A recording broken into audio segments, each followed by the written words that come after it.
Ito yung pinya. Yes. Positive pag pull mo.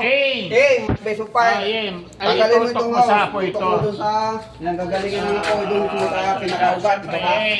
And then, after ngayon, siyempre, stand back na 6 stand to back 8. Lalayo ka 6 to 8 meter, layo sa apoy. Metro. 8 to 10 feet.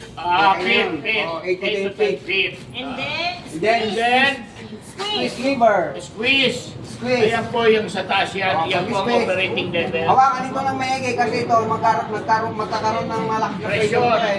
Dito. Hawakan ito. Dito. Gaganyan yan. Kasi pag mahina ito, babibisiwan niya, gagawin niya.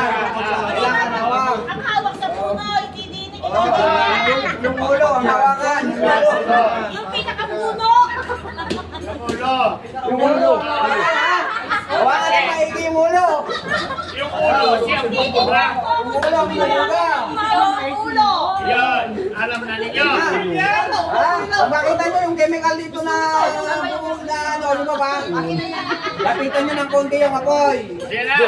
Dahan-dahan lang. O, sino ang Sige, unang sino? dito? Sino? Oh. Volunteer. Volunteer, ang laki na. Sino? Si ano? Sino? Bilisan nyo. Sige. Marunong ka niya? Sige, kumain.